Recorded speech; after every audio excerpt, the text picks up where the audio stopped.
함께 나누도록 하겠습니다. 하나님 말씀은 로마서 8장 12절에서 17절까지 말씀을 우리 함께 교독하도록 하겠습니다. 로마서 8장 12절에서 17절입니다. 12절부터 우리 함께 교독하겠습니다. 그러므로 형제들아, 우리가 빚진 자로 돼 육신에게 줘서 육신대로 살 것이 아니니라.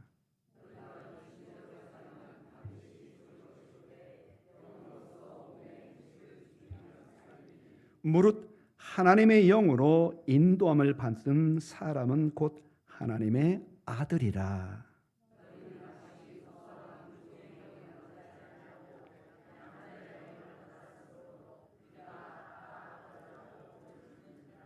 성령의 친히 우리의 영과 더불어 우리가 하나님의 자녀인 것을 증언하시나니,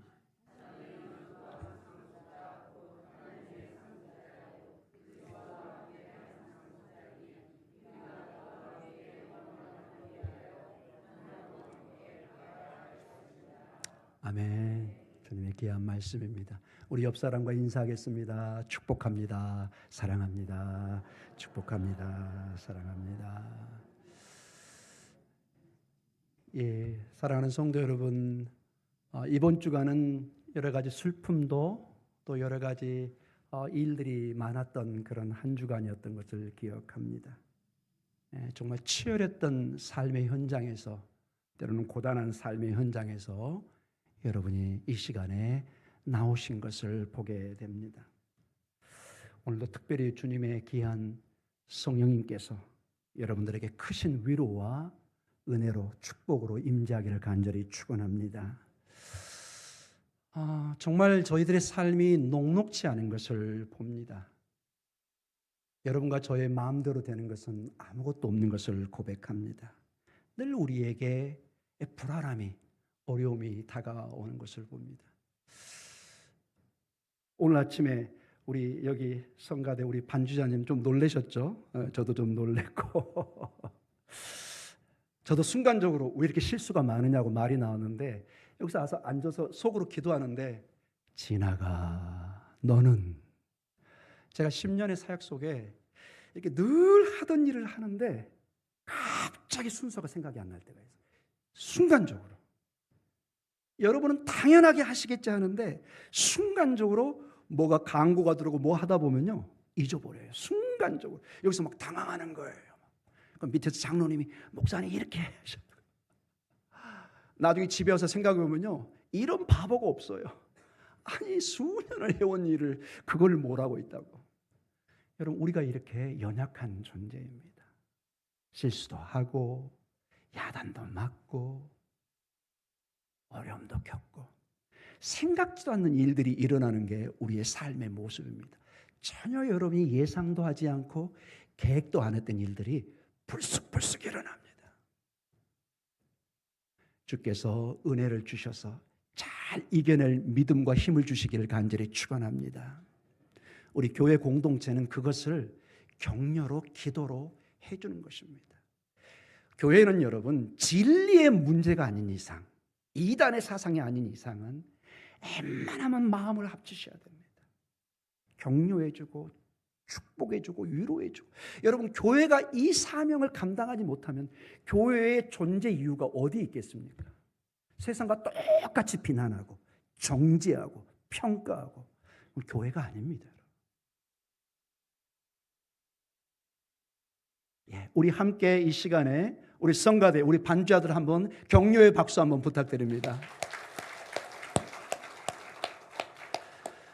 하늘에서 주님의 격려가 우리에게 필요합니다. 격려가 필요합니다.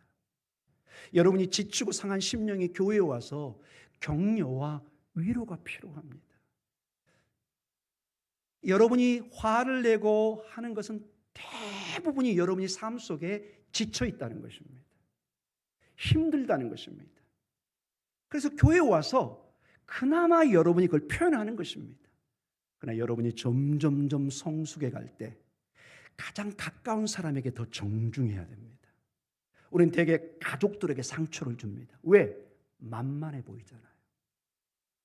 그러나 여러분, 마지막 끝까지 남아있는 사람이 누구예요? 가족입니다. 저는 이 설교를 하면서도 힘듭니다. 제가 가장 힘들게 했던 분이 아버지, 어머니입니다. 막내로서 어마어마한 사랑을 받았는데 함부로 제가 막 아플 때 대했던 게, 막 함부로 어머니, 아버지에게 세상 사람에게 하지 못한 일을 가족에게 하고 있는 거예요. 가족에게. 내 아내에게, 내 남편에게 말을 함부로 하는 거예요. 정말 조심하셔야 됩니다. 저도 정말 송곳으로 찌르듯이 저에게 반성하면서 하는 얘기입니다. 저 집사람 아프게 하면 안 됩니다. 여러분의 남편, 아내, 자식들 마음 아프게 하면 안 됩니다. 마지막 남는 사람이 누구라고요? 가족입니다. 가족. 왜 우리는 그렇게 가족을 아프게 할까요? 마지막 남는 사람 성도들이에요, 여러분. 우리가 어려울 때, 힘들 때 누가 찾아와서 기도해 주나요? 대답이 없죠? 성도님들이잖아요, 여러분. 왜 그분들을 힘들게 해요, 여러분? 왜? 물론 우리의 삶에 아픔이, 어려움이 생기죠. 왜 화가 안 나겠습니까? 성경은 그런데 그것 자체를 정죄하지는 않습니다. 그러나 그것을 의도적으로 지속하시면 여러분 곤란합니다. 하나님이 축복하지 않습니다. 여러분의 삶에 많은 스트레스와 어려움이 있지만은 주의 성령을 통해서 서로 교우들과 축복하고 위로해주고 격려해주고 한번 손도 잡아주고 기도해주고 끌어주고 이런 은혜가 여러분에게 있기를 간절히 축원합니다. 그런 삶을 살 때 여러분과 제가 주님의 부르심을 받을 때 성도들은 그걸 기억합니다. 여러분이 세상에서 어떤 위대한 일을 했는가 별로 관심 없습니다. 여러분. 우리의 인생의 경력은 그냥 종이 한 장의 이력서에 남기는 뿐이에요. 그 자리에서 여러분 그게 무슨 소용이 있습니까? 그러나 그 자리에 여러분이, 제가, 여러분이 서로에게 저 권사님은, 저 장로님은, 저 집사님은, 저 목사님은 나를 위해서 기도해 주셨던 분이다. 이게 중요한 것입니다. 사랑하는 성도 여러분, 우리는 늘 이렇게 우리의 삶에 어려움을 가지고 삽니다. 두려움이 우리에게 있습니다. 건강의 문제. 여기 건강 문제로 우리가 지금 기도를 많이 하고 있잖아요. 어떤 분을 한 번 신방했는데 그 얘기를 하더라고요. 목사님, 저 이거 못 받아들이겠습니다. 나같이 이렇게 건강한 사람이 어떻게 갑자기 이렇게 아프다고 진단이 내려옵니까? 못 받아들이는 거예요. 그런데 당사자에게 그게 생긴 거예요. 누구도 예상하지 못합니다. 자녀들 여러분 키우시면서 느끼시겠지만 얼마나 많은 변화들이, 일들이 일어납니까, 여러분? 경제적인 문제, 굉장히 여유롭게 살다가도 한순간에 사업이 망하고 힘들어하는 그런 가정도 우리 교회 가운데도 있잖아요, 여러분. 미래에 대한 불확실성. 모든 것이 우리에게 두려움을 줍니다. 가만히 있어도 어떨 때 두려움이 와닿습니다. 내가 어떻게 이 남은 인생을 살아갈까? 어떻게 내가 이 인생의 문제를 풀어갈까? 두려움입니다. 내가 잘못되면 어떻게 되지? 내가 잘못되면 내 자식들, 내 어린 자식 어떻게 되지? 내가 실패하면 어떻게 되지? 나 혼자 버려지면 어떻게 하나? 전혀 현실은 아닌데 우리 인생에 그런 고민을 할 수밖에 없습니다. 여러분, 여기 목회자를 굉장히 담대하게 보고 계실 수도 있을 겁니다. 목사님은 항상 의연하고 기도하고. 아닙니다, 여러분. 제가 장례를 치르잖아요. 마치면 집에서 제가 거기 홍역을 치릅니다. 그 정신적인 그 아픔을 때로는 같이 느껴요. 쉽지 않습니다. 그리고 때로는 불안함이 다가옵니다. 솔직히 저도. 나도 언젠가는 저 자리에 서야 될 텐데. 막 죽음에 대한 두려움이 어떨 때는 아이고 우리 담임 목사 너무 믿음이 없으시네. 어쩔 수 없습니다. 저도 통제가 안 나는 불안이 확 와닿을 때가 있습니다. 어떤 분에게 전화가 옵니다. 누구누구 뭐 암으로 몇 기. 갑자기 제가 아픈 거예요. 느낌이. 나 지금 병원에 가서 진단 받아봐야 되는 거 아닌가? 멀쩡한데 그런 불안함이 급속도로 와닿습니다. 어떨 때는 제가 예상치 않는 마음입니다. 사랑하는 성도 여러분, 오늘 본문에 주님이 그것을 너무 잘 알고 계셨습니다. 그래서 오늘 시작을 제가 15절부터 시작하기를 원합니다. 주님이 이 두려워하는 우리의 삶에 두려움이 아니라 새로운 복음을 제시하고 있음을 보여줍니다. 우리 15절 잠깐 읽어볼까요? 15절 같이 읽습니다. 너희는 다시 무서워하는 종의 영을 받지 아니하고, 거기까지만 읽겠습니다. 너희는 다시는 무서워하는 종의 영을 받지 않았다. 여러분과 제가 여기서 무서워하다, 두렵다, 불안해하다 전부 다 사용될 수 있는 원어의 뜻입니다. 우리 인생 자체는 아무리 여러분이 건강하시고 여러분의 삶이 아무리 사업이 잘 되고 직장이 잘 나가도 반드시 순간순간 불안이 다가오게 되어 있습니다. 반드시. 여러분, 이것을 때로는 못 견뎌가지고 연예인 중에 마약이나 이런 데 손을 대는 것입니다. 어마어마한 찬사와 그 무대에서 박수를 받다가 갑자기 내려와서 집에 공허하게 했을 때 그것을 못 견디는 사람이 있다는 걸 제가 직접 들었습니다. 연예인들 중에서 그 무대의 그 화려함을 삶 속에 이어지지 않을 때 못 견뎌야 합니다. 그 인기를 잃어가는, 사람들이 나를 모른다 한다는 그 의식이 들어오면은 이 사람들은 못 견뎌야 한답니다. 사랑하는 성도 여러분, 세상은 우리에게 두려움을 줍니다. 무서움을 줍니다. 불안을 줍니다. 그런데 복음은 다릅니다. 복음은, 예수 그리스도는, 생명은 우리에게 전혀 다른 것을 주십니다. 우리 15절 그 관점에서 다시 한번 읽어보겠습니다. 15절 같이 읽습니다. 너희는 다시 무서워하는 종의 영을 받지 아니하고 양자의 영을 받았으므로 우리가 아빠, 아버지라고 부르짖느니라. 아멘. 전혀 다른 영을 우리에게 주님이 허락해 주신다는 것입니다. 양자의 영, 아들의 영, 그리고 아버지를 뭐라고 부른다고요? 따라 볼까요? 아빠, 아버지. 아빠, 아버지. 이게 이제 이 원어에는 아바로 나와 있습니다. 아람어입니다. 히브리어. 아바. 발음도 비슷하죠? 아바, 아빠. 유대인들에게서 가장 친근하게 부를 때, 우리도 아버지를 친근하게 부를 때 아빠 그렇게 부르잖아요. 영어의 daddy와 비슷합니다. father, 이게 정식 아버지의 명칭이거든요. 근데 친근할 때 daddy 이렇게 합니다. 아빠. 여러분, 천지를 창조하시는 하나님을 우리가 거룩하신 아버지요 이렇게 부를 수도 있지만 예배 가운데 아빠 하나님이라고 부릅니다. 아빠 하나님.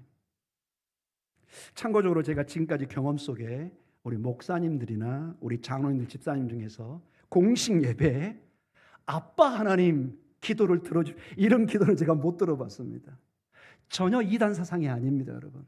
우리 장로님들, 우리 집사님들 아바 하나님 이렇게 원어적으로 할 수도 있고 아빠 아버지시여 이렇게 기도해도 된다는 놀라운, 여러분, 전능하신 하나님이 나의 아빠가 되시는데 무엇이 두렵겠습니까?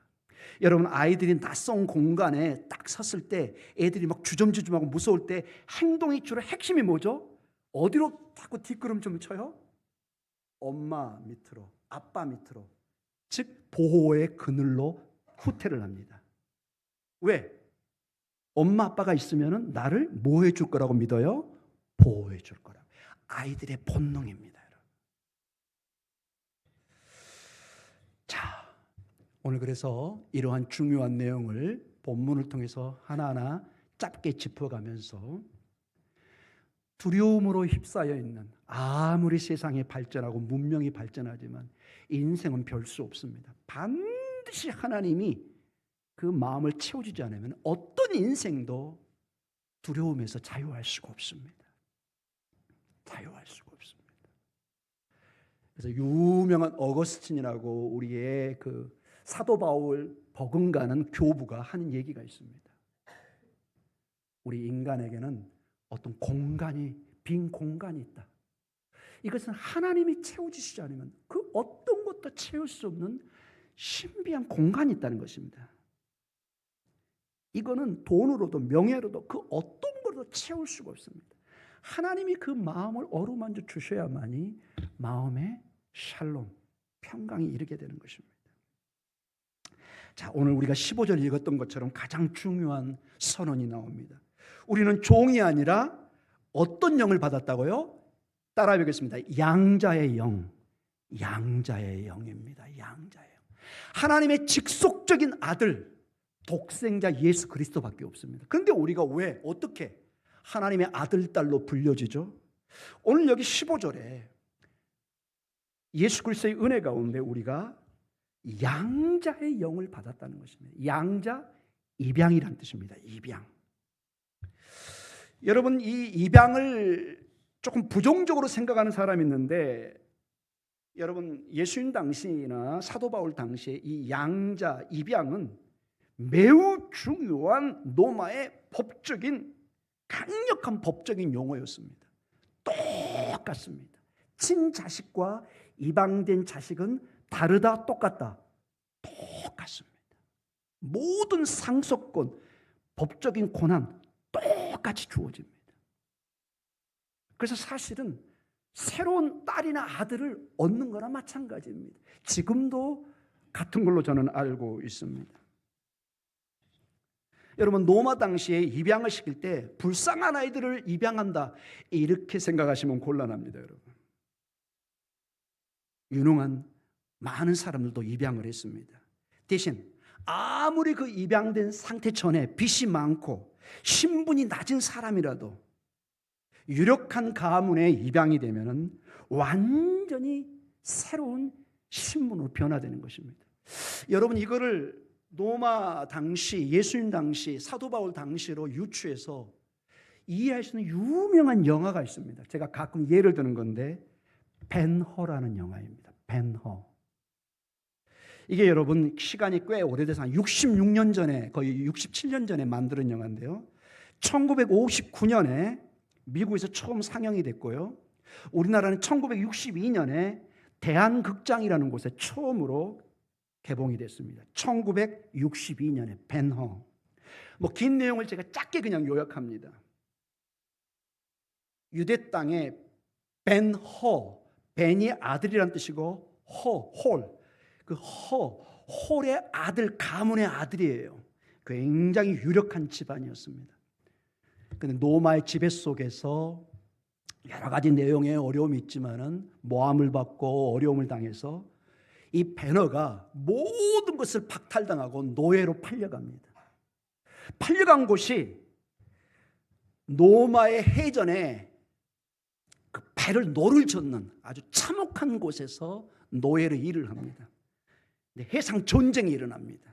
그 당시 로마 해군의 총사령관이 퀸투스 아리우스라는 총사령관 겸 집정관이 직접 나와서 전쟁을 이렇게 이순신 장군처럼 통제를 해갑니다.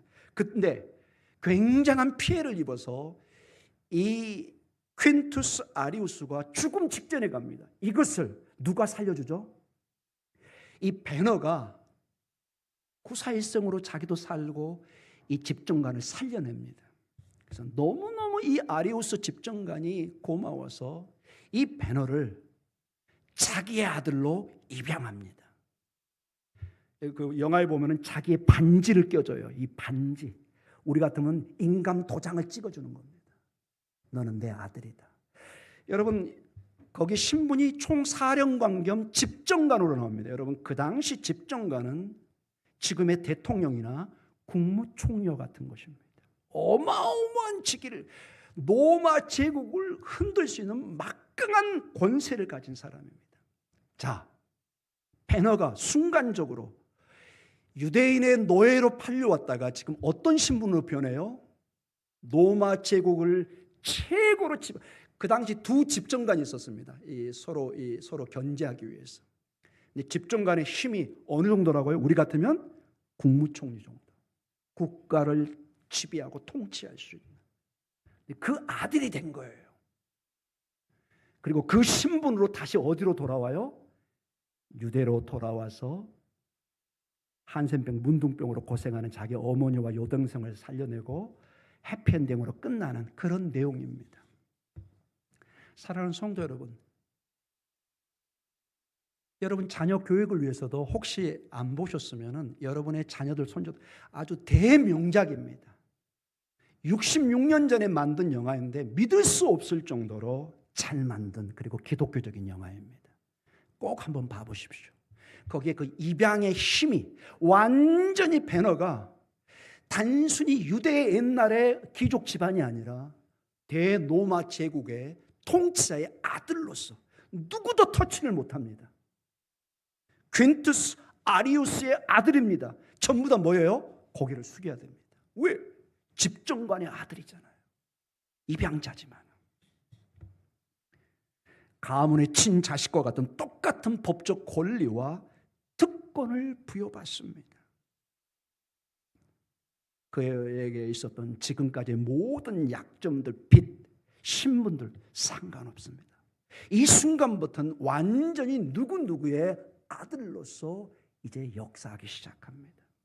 여러분, 바울이 왜 이 15절에 양자의 영이라는 이 특이한 용어를, 이 유대 배경을, 로마의 배경을 가져왔을까요? 지금까지 로마에 있는 교인들이나 모든 성도들이 여러분과 제가 사망의 빚을 지고 마귀의 종으로서, 죽음의 종으로서 두려워 떨면서 우리가 힘들게 살아왔던 우리의 신분, 우리 정체성이 그 모습이었습니다. 근데 예수 그리스도의 보혈로 지금 5장이 우리에게 강조하는 것은 우리에게 새로운 길이 있다는 것입니다. 세상의 법이 있고 육신의 법이 있고 사망의 법이 있는데 거기에 강력한 생명의 법, 복음의 법이 있다는 것입니다. 그 그리스도를 믿기만 하면, 오늘 우리 서경 원사님 그 의인은 믿음으로 말미암아 살리라, 그 하박국서와 로마서를 기초로 만든 복음성 아닙니까? 의인은 무엇으로 말미암아 산다고요? 믿음으로 말미암아 삽니다. 근데 그 믿음의 대상이 중요합니다. 누구시죠? 예수 그리스도입니다. 신약 성경은 복음서에 너무 명확하게 적고 있습니다. 이 성경을, 이 복음서를 쓰는 목적이 뭐냐? 그 아들 예수 그리스도를 믿고 영생을 얻는데 목적이 있다고 아예 명시를 해놓습니다. 여러분과 제가 오늘 예배의 자리로 순례자지만 나그네지만 소망 가운데 살아가는 것은 이 예수 그리스도 안에 길이 있다, 생명이 있다, 소망이 있다, 죽으나 사는 부활의 능력이 있다, 이걸 믿고 사는 것입니다. 이 신앙이 있으면 우리는 두려움이 아니라 기쁨과 소망으로 다시 일어날 줄 믿습니다. 여러분과 저는 더 이상 제 종이 아니라는 것입니다. 이건 단순히 여러분의 감정적인, 저의 감정적인 고백이나 어떤 인정이 아닙니다, 여러분. 하나님의 약속의 말씀을 통해서 당당하게 만왕의 왕이신 하나님의 아들과 딸이 됐다는, 제가 좀 우스갯소리로 이거를 학교에서 강의했더니, 목사님, 여긴 아들만 나왔네요. 딸은 우리 같은 여성은 어떻게 되나요? 아닙니다, 여러분. 고대 세계는 남자만 5천이라고 할 때 여성들과 아이들을 다 이거를 아우러서 얘기하는 것입니다. 우리 여성분들도 하나님의 공주로 택하심을 믿으시기 바랍니다. 그냥 그 당시 문화일 뿐입니다. 그 당시는 남자가 대표, 우리도 그 문화가 있었습니다, 여러분. 옛날에 여러분, 집에 들어올 때 현관문에 누구의 이름이 딱 적혀져 있어요? 아버님. 요즘에는 어머니 이름도 같이 붙이는 일도 있습니다. 그러나 전통적으로 누가 집을 대표하죠? 아버지가. 그래서 우리의 이름도 누구의 성을 주로 따죠? 아버지의 성을. 너무 여러분 속상해하지 마십시오. 조만간 좀 바뀔 수도 있고, 이거는 문화입니다. 우리 조상들에게 가서 이건 너무 편협합니다. 너무 그렇게 야단치지 마시기 바랍니다. 주님은 복음 안에서 우리 모두를 하나님의 형상으로, 하나님의 존엄한 존재로, 하나님의 아들, 딸로, 왕자요 공주로 입양시킴을 믿으시기 바랍니다. 이 왕자요 공주에게 이제 특권을 주십니다. 15절의 특권입니다. 이 자녀에게만 주는 특권입니다. 15절 다시 한번 읽어보겠습니다. 15절 같이 읽습니다. 너희는 다시 무수하는 종의 영을 받지 아니하고 양자의 영을 받았으므로 우리가 아빠 아버지라고 부르짖느니라.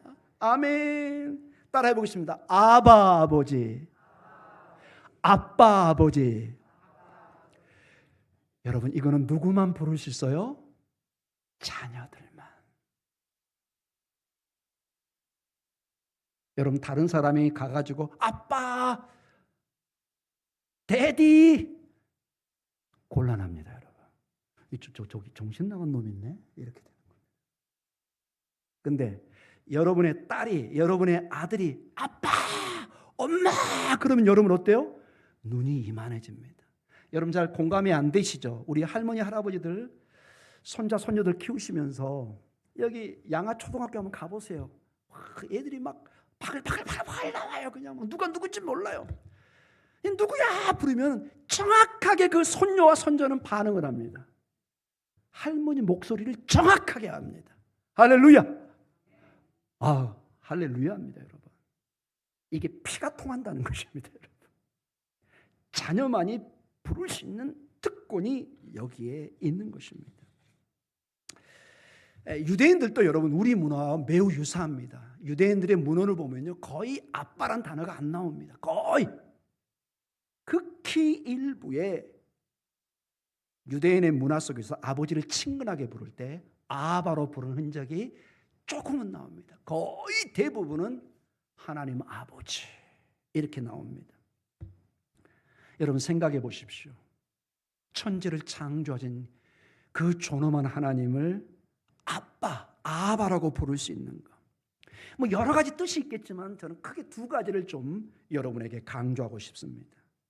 그만큼 여러분과 그리고 제가 하나님과 이 아빠라고 부를 때 어떤 관계를 강조해 주고 있어요? 따라해 보겠습니다. 친밀함, 친밀함입니다. 자녀만 부를 수 있는 친밀함입니다. 여러분, 여러분의 아들, 딸들은 그 누구도 저 엄마, 아빠의 자녀가 되기 위해서 자격시험 봤어요. 기뻐해 주세요. 저 통과했어요. 이런 자녀 없습니다, 여러분. 그렇지 않나요? 혹시 여러분 자녀가 되기 위해서 자격시험 봤나요? 뭐 대학 입시처럼? 그런 거 없습니다, 여러분. 여러분 울다가도 쫓아가면 부모님이 안아주십니다. 흙탕물에 온몸이 더럽혀져도 부모님은 여러분을 받아주십니다. 조금 야단은 칠지 모르지만은 자녀는 자녀입니다.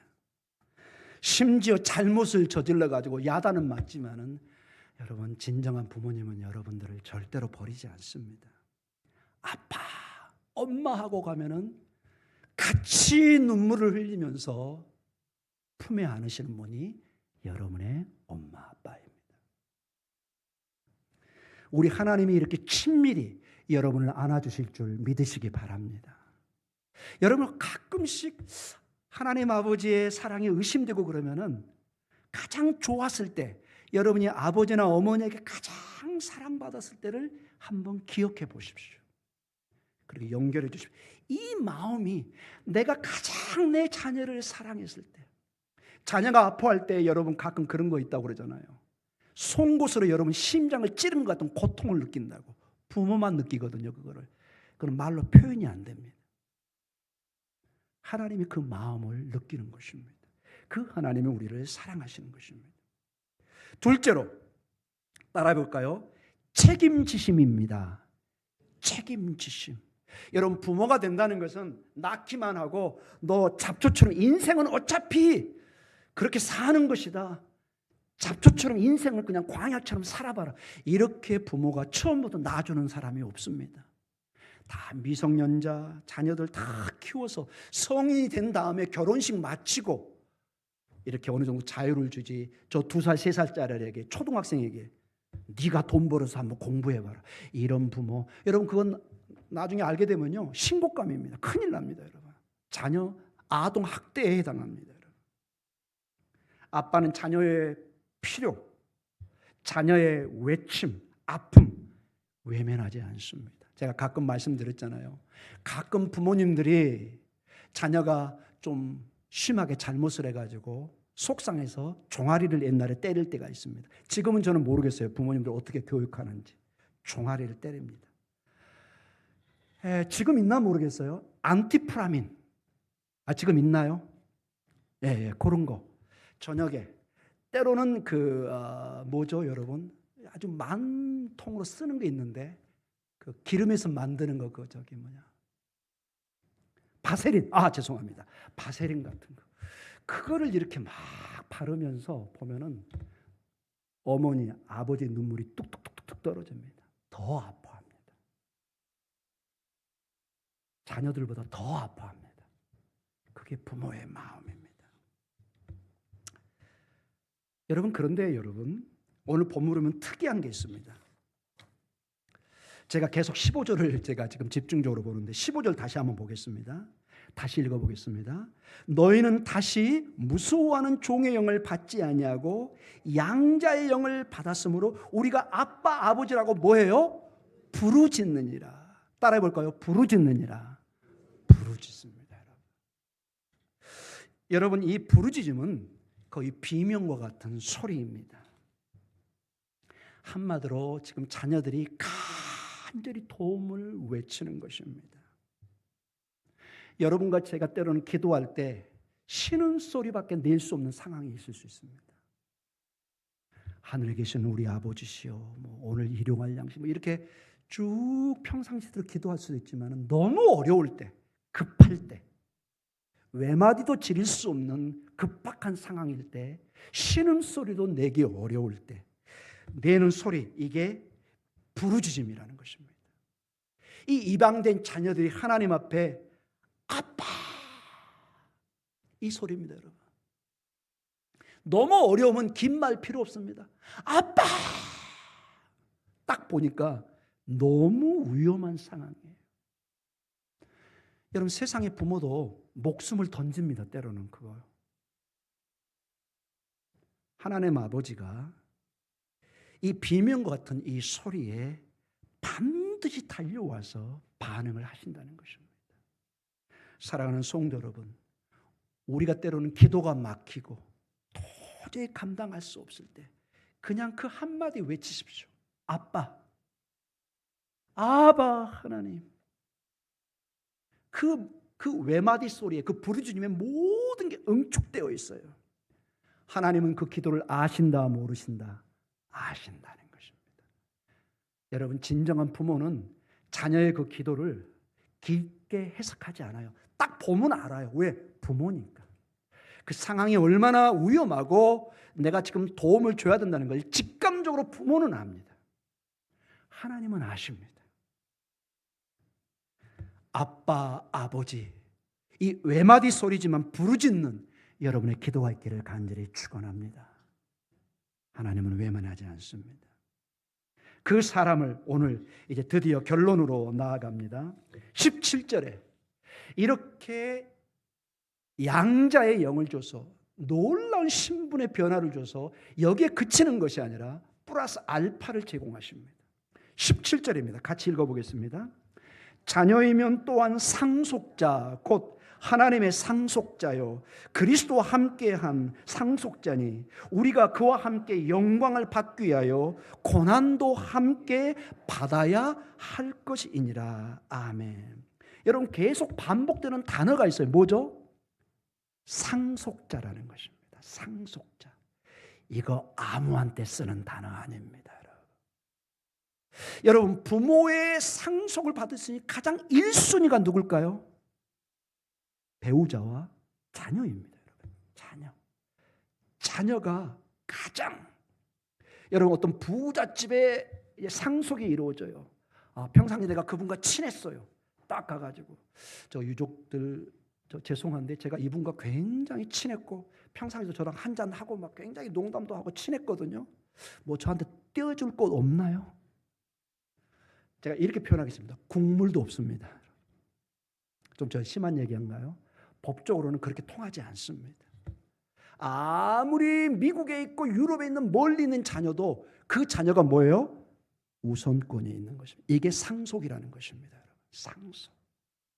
그래서 자녀의 신분이 이렇게 중요한 것입니다. 여러분. 여러분이 세상에서 아무리 빚가보쩍해도 하나님의 자녀가 아니면 마지막 때 상속을 받을 수 있다 없다? No. 곤란하다는 것입니다. 여러분 그런 식이면 대기업의 회장, 대통령 저 사람들만 다 구원받아야 되죠. 왜? 힘이 있으니까. 그런 식으로 구원은 작동되지 않습니다. 여러분 믿음은 우리의 마지막 운명은 너무 공평하고 정당합니다. 하나님은 애누리가 없습니다. 정확하게 하나님의 기준으로 하십니다. 뇌물이 통하지 않습니다. 그분과 그 마지막 때 절대로 여러분 딜할 수 없습니다. 오직 믿음만이 우리를 의인으로 칭할 줄 믿습니다. 예수 그리스도 그분밖에 없습니다. 그런데 여러분 이 상속, 이 유산을 받는 여러분은 동시에 이 땅의 삶에 이것도 같이 해야 돼요. 17절에 우리가 이걸 잊어버려요. 상속의 기쁨만 누리지 이거는 우리가 매우 어려워합니다. 17절 다시 한번 읽어보겠습니다. 자녀이면 또한 상속자 곧 하나님의 상속자요 그리스도와 함께한 상속자니 우리가 그와 함께 영광을 받기 위하여 무엇도 고난도 함께 받아야 할 것이니라. 무엇도 함께 받아야 돼요? 고난도. 몸이 아프기도 하고 가정에 풍파가 일기도 시작합니다. 예수님 믿기 때문에 정말로 인간적으로 손해도 볼 수 있습니다. 여러분 그것을 이상하게 생각하지 마십시오. 예수의 이름으로 여러분이 여러 가지 차별도 받을 수 있습니다. 그게 예수의 이름을 믿는 사람들의 고난의 한 부분입니다. 그러나 우리가 낙심하지 않는 이유는 자녀에게 허락된 이 고난이 저주가 아니라는 것입니다. 우리를 힘들게 하기 위해서 하나님이 예비한 길이 아니라는 것입니다. 반대로 영광스러운 상속자로 빚어가기 위해서 하나님께서 주신 거룩한 성숙의 가정이라는 것입니다. 여러분과 제가 바로 출애굽에서 일주일이면 걸어가서 약속의 땅 가나안으로 갈 수 있는데 몇 년을 광야 생활하게 했어요? 40년을. 신명기에 보면은 하나님이 훈련을 위해서 그들을 40년을 광야에 보냈다는 말씀이 나옵니다. 우리는 이 땅의 삶의 그 고난 속에서 나의 운명의 주인이 하늘의 주인이 따로 있고 세상이 아니라 하나님이 나의 주인이고 생명이라는 것을 끊임없이 배우며 가는 길, 그것이 바로 신앙의 삶이요 때로는 그것이 고난의 삶입니다. 로마서 8장 18절 나중에 보겠지만 그런 말이 나옵니다. 18절에 현재의 고난은 장차 우리에게 나타날 영광과 비교할 수 있다 없다? 없다. 지금 고난은 장차 우리에게 다가올 그 영광과는 비교할 수 없다는 것입니다. 오늘도 힘을 내서 담대히 나가는 은혜가 있기를 간절히 축원합니다. 아빠의 손을 잡으십시오. 어린 아이에게 가장 안전한 길은 동네 이상한 아저씨가 아니라, 죄송합니다. 동네 아저씨들 제가 오해하지 마시기 바랍니다. 2살, 1살, 3살 아이들 가장 중요한 게 엄마 아빠의 손을 잡는 거예요. 여러분 맞습니까? 부모의 손을 잡을 때 그 자녀는 거기가 천국이 돼요. 마음대로 뛰놀 수 있어요. 성령님께서 우리에게 양자의 영을 주시고 오늘도 우리가 낙심하고 기도할 때 우리에게 다가오셔서 응답하시고 우리가 부르짖을 때 아들아 딸아 내가 여기 있다. 하나님이 반드시 응답하며 역사할 줄 믿습니다. 이 한 주간 우리의 데디, 우리의 아빠이신 주님을 손을 잡고 당당하게 살아가는 한 주간 되시기를 주님의 이름으로 축원드립니다. 아멘. 우리 기도하겠습니다. 하나님 아버지 감사합니다.